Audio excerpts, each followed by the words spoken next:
Welcome back to yet another episode of Marketing, Management, and Money. I'm your host, Ryan Murray. And I'm your host, Ryan Owens. So we've been at this for several weeks, really enjoying it, and we had one of our listeners that kind of reached out to us and said, when are you going to do something on customer service? And I sort of shuddered. Because I don't have any issue with customer service. Maybe everyone is like, no, you have issues with customer service. You could have stopped at issues. Just saying. But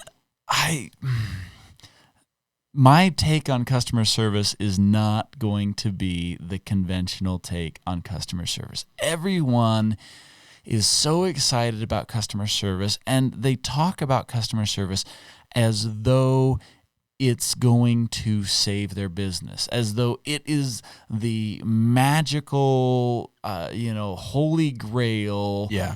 And I have seen so many small businesses with amazing customer service go out of business. Oh, yeah.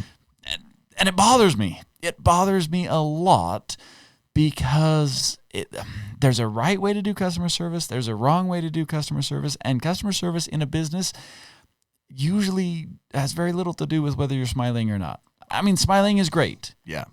But I know lots of people that smile and go out of business. And I know people that are jerks that are millionaires. Yeah, exactly. Exactly. And I think a lot of that, I don't know that I'm going to be as extremist as you are on this whole topic, but I think I'm definitely in the same vein as you, where for me, customer service and the importance of it, how you use it, yada, yada, yada, all those things comes down to whether that's part of your differentiator as a business, right? Mm-hmm. Whether that's part of your moneymaker, essentially, right? Yeah. So why don't we start right there? Sure. When do you need customer service? Do you always need customer service? No, you don't. And that is one of the big myths out there is like, you have to have customer service. And I was like, yeah, you don't. So right. Give me a couple examples of when you don't need customer service. Like Amazon. You get terrible customer service from a place like Amazon. Okay, I agree with you, but I'm still going to play the devil's advocate. Absolutely. Great shipping. 2-day Prime. I think it's down to 1 day in most major areas. Sure. Okay. What about all the reviews? What about, but free returns? But a lot of that is contingent upon the deals that Amazon has worked out with the other businesses, not necessarily that Amazon is great at customer service, right? Because you can still set up, as a small business selling on Amazon, you can still set it up to where it's like, hey, you send us back the product, and then we'll determine whether or not we're going to warranty it or, to what level. Amazon doesn't care. If you have an issue with Amazon, then they're just like, not going to hear you at all, especially if you are the small business selling on Amazon. Good luck trying to get a hold of them to resolve any kind of issue. Mm-hmm. They have the worst customer service, especially in that sense. Yeah. And so, and they're a juggernaut of a freaking corporation, right? Mm-hmm. And so, case in point right there, you don't necessarily need great customer service. Yeah. So my example that I'm going to share is that there is this this business that I've gone to. It was a hardware store. And, I went in there. And when I go to a hardware store, so I'm a DIYer. Sure. I was trying to say do-it-myselfer. I'm a do-it-myselfer. I'm dimmer. Yeah, you are. Yeah. I'm sorry. I need to back it off. I'm taking 2. I'm getting in there. I was feeling spicy tonight. When I leave the door open and you come in, I'm not shocked, right? I'll be gentle. Okay. So anyway, the DIY, I like to take on these projects. But the problem is I don't have a ton of experience. I'm better than your average Joe. Oh, but, for sure. I'm not necessarily, I didn't work in construction previously. I don't have any professional experience. And so that just means you don't carry all the bad habits that those of us who have worked in this space do. You actually do things right. And you're like, yeah, no, that definitely needs to be tied in a little bit tighter. I better put one more nail in that.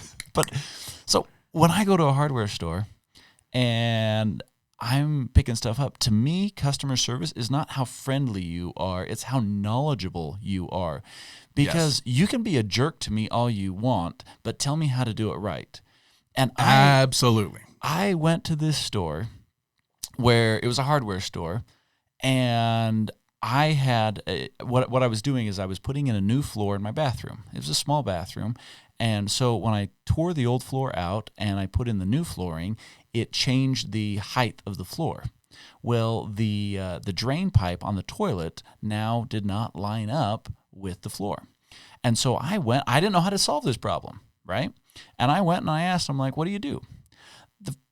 The idiot sold me a piece of Hardy back and said, cut it with a jigsaw to place around the toilet to level it up. Oh, geez. And then put your toilet on that. And I'm like, okay. Like it felt weird, but I'm you know, and he's all friendly and everything. And so I buy this piece of Hardy back, and then I get home and I'm just like, I don't think so. So I do a little bit of my own research, and I'm like, oh, all you do is you get a ring that will adjust to the variation in the floor. And I'm like, oh, that's the correct way to do it. And this Hardy back, had I gone this way, I would have had serious water damage to the point I probably would have had to replace my subfloor in about 2 years. Yeah. And I'm like, he was friendly the whole time. He was giving me really bad information. Yeah. And I'm not going back to that store. Yeah. I'm sorry. I'm done with them. And they had great customer service. Yeah. It's just... Well, I mean, there's another retailer also in this kind of a space that I'm familiar with, that you go in there and A, you can't ever find anybody to help you. And B, when you do, it's like rolling the dice at the worst casino in the world, whether or not you're going to get somebody that A, actually knows where to find what you need, and B, knows anything about it, and C, can point you to anyone else in the store, let alone somebody else that knows something about it. Like, it's a ghost town. It's terrible. Yeah. But case in point, like, clearly that's not their moneymaker, right? That's not how they make their money. And it's interesting because by their advertising and some of their other marketing that they do, it's easy to confuse that and think that that's part of their, what they offer. Sure. That's part of the reason why people are driven there, because they get that false sense. And that leads me to another point. This is something you and I have talked about before, that companies often do, is they provide the sense of customer service without actually providing any kind of customer service, which is really, man, I don't know. I'm conflicted. It's I'm a conflicted bad about taste that. in your mouth, because when you go somewhere expecting service and you don't get it, you're really put out. Yeah. When you go somewhere and you're just like, like there are a couple of restaurants that I'll go to that, in fact, I went to one just last week. It doesn't have good service. I knew it wasn't going to have good service, but the food is amazing. Sure. And I'm like, I'll put up with some crappy service because it's not like painfully crappy, but the food is amazing. And I go in with the expectation that, well, okay, no big deal. The service isn't there. Yeah. But if I expect there to be service, so my wife, she booked a cruise, and the guy that she was going through, he was over the top. Oh, we're going to make sure that we're going to upgrade your room, and we're going to, get you just taken care of. I'm your guy, blah, blah, blah, blah, blah. She was on the phone with this guy for like an hour because he's just talking. And we go on this cruise, and we're in a downgraded room. Like, he just stuck us wherever. And I'm thinking to myself, brutal. It really upset. Now, if he had just been honest and said, look, if you're trying to save a buck, this is the room you're going to be in, and it is what it is. Yeah. Then at that point, we can decide if we want to pay for the upgrade. But where he's like, don't you worry, I'm going to take care of you. Right. And he didn't. Yeah, exactly. And it's like, I don't want to deal with that guy ever again. Right. And in that company, right? Yeah. So in a similar sense, I had an experience with a car that we purchased, right? And I too, like I enjoy mechanicking and working on my own cars, especially I found kind of this fascination for the newer cars. I always had this fear of like diving into some of the electronics or some of the more complicated things. But I've kind of gotten over that, and I started to dive into some of this other stuff. And anyway, so I'm working through this problem on a vehicle that I purchased, and I get to the point where it was like, man, I really need to get a hold of somebody here from the manufacturer. Mm-hmm. And so I go on their website, and it kind of leads me in a loop. So I sign into this portal, and it's supposed to allow me access to a bunch of other information that other people who don't own these vehicles or whatever have access to. And so I get into that, and it's like every layer that I got deeper and deeper, it was just another facade. And it just took me around in a loop. And finally I was like, seriously? A normal person can call a customer service hotline and sit on hold for 6 hours. Like, that doesn't make this a better customer service experience just because you give me a portal to sign into. Uh-huh. You know what I mean? And so that was a really interesting realization for me that, again, but that's not part of their moneymaker, right? Right. And that's where I want to get into the mechanics here for a second. Sure. Because everyone always takes customer service as though it's just kind of this, this theoretical or emotional, touchy-feely. Yeah, and I'm like, there are some legitimate mechanics behind customer service. Oh yeah, for sure. And it's not that hard to get the basic idea of what the mechanics are. And so the first thing that I want to point out for the listeners is that customer service done correctly is expensive. There's no other way around it. Yep. You have to be willing to spend the money to have good customer service. Now, let's break that down for a second, just so that we know why we're saying it's expensive. First off, good customer service takes time, and you're paying for that time. If you have employees who are on the phone for an extra 15 minutes per customer because they're trying to take care of them, you're paying for that 15 minutes. Yeah. And, if you're paying them an hourly rate of $20 an hour, well, guess what? It just costs an extra $5 per customer to make sure that they feel good and they're happy and they're, Well, even if you scale that back to, say you're a solopreneur, right? And you're working with one client and you have another client that's waiting for you. Well, you're trying to wrap up the first client, make sure they have this amazing customer service experience.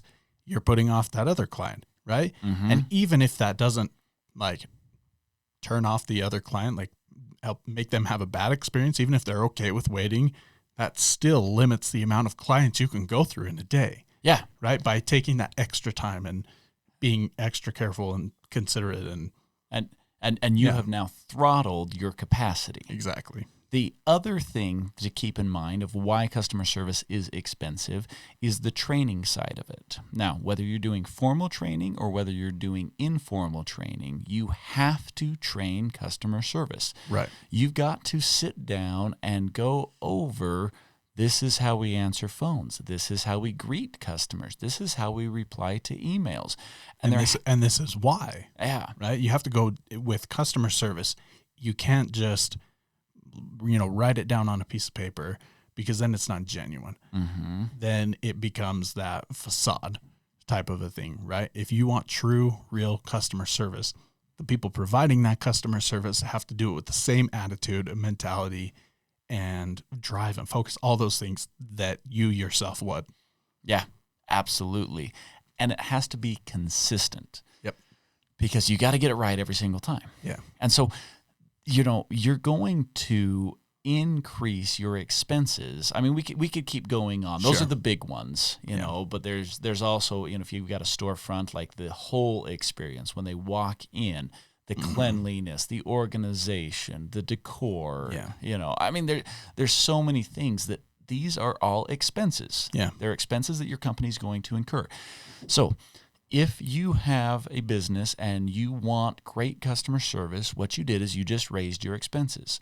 If you're going to raise your expenses, now what happened on the other side of the equation is you raised your quality or your differentiator. It's one of those two. It's either a better experience or a unique experience that you provide for the customer. It can be a little bit of a blend of both, but you've raised the quality or you've raised the uniqueness of the experience. Mm-hmm. In order to do that, you need to be raising the price. Exactly. Your products and services need to cost more to offset the added expense and to solidify the improved experience. Because if I provide an amazing customer experience, but I don't have the price to back it up, it puts doubt in the customer's mind of the actual quality that you're claiming that your business has, because it's the old adage, you get what you pay for. And if it seems too good to be true, it actually puts doubt into their mind. And so, when you're doing customer service, if you're not managing this, then you're creating a mixed marketing message. Mm-hmm. And what will happen here is the whole customer experience that you're trying to create, it starts to conflict rather than flow. Exactly. And I feel like this is maybe an extreme example, but the whole time you're talking, I'm sitting here thinking about, this example of like, if you had a franchise of like a dollar store or something. Okay. And in that dollar store, you had this like section where you offered fine jewelry or whatever, right? You can get like your highest quality diamonds here at this counter, and again, I realize this is a mega extreme example, but it illustrates the point. In point, you walk in, you're going to be like, yeah, right. Instantly, right? There's that overwhelming feeling of bull crap. You know what I mean? Yeah. Yeah. Like you were saying, it mixes those marketing messages and they become confusing. Yeah. When I go to the dollar store, I want cheap stuff. Yeah. When I go to a jeweler, I want amazing customer service. I want them to sit down and take the time to show me all of the different styles and fashions and give inspire me that confidence. Yeah, give me my bottled water while I'm waiting and those kinds of things. And in turn, I'm going to spend several $1,000s on one tiny little item. You know what I mean? Whereas in a dollar store, I could buy the whole store for that. So not quite. And I'm going to try. and so I'm going to try that one day. At the very beginning, we said, is it appropriate to always have great customer service? If you are competing on the tight margin, on the low price, then it's not appropriate to have great customer service. Bingo. You want to actually scale back your customer service, because that's, one, what customers are expecting from a low-price leader, and two, you've got to find every angle you can to keep that margin tight. Yeah, and I'm really glad that you brought that up, because not everybody should have this be part of their, marketing plan. It shouldn't be the highlight of their marketing plan. So often I talk with, in fact, I just did this today, speaking with an entrepreneur, and that was part of his thing. He's like, well, we're going to use this, this marketing medium, and we're going to go sell to these people. And, customer service is definitely part of who we are as a company. And I had to call him on it and be like, hey, slow down. Everybody can say that, right? Yeah. But that doesn't necessarily make it part of what you should do. And oftentimes, yeah, we want that as people, right? But you gave the example in another episode where you talked about, sometimes you go in to buy jeans and you're going to spend, $20 on jeans. And those people that do that aren't going to spend $180 on jeans. Therefore, you don't need that same experience. Right. It's a very different experience. And that's the same thing with customer service. And it's the same thing with the myriad of other small businesses that exist out there. So I'm so glad that you brought that up, because I really wanted to wrap this up with this concept of getting the customer service to match the customer's wants, needs, and expectations. So I was giving a training, and it was actually where I live, and so I was giving this training where I live, and one of the people that came to my training, they own the local paint store. Mm-hmm. And they didn't know who I was, but I've actually purchased a lot of paint from them. I love their store. They have a wonderful store. Yeah. And they pride themselves on customer service. Well, in the training, I asked, I'm like, can I use you as an example? And they're like, yeah, that's great. I'm like, I actually shop at your store a lot. And they're like, oh, cool. Glad to hear that. I said, I don't do it for your customer service. I know you think you have amazing customer service, and I'm saying this in front of an audience. There's like 20 people there, and I'm saying this in front of the audience, and I'm like, you do have good customer service, but it's not what I want. Like, the reason I go to your paint store is because you have quality paints, and you're extraordinarily knowledgeable. Like, mm-hmm. That's what I care about.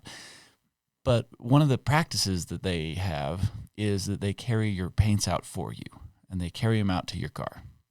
Interesting. And I just told them, I said, just so you know, I don't like that. Now, my wife does. When she goes to your store, she doesn't like carrying out the heavy paint. I mean, Sure. paint's heavy, right? Yeah.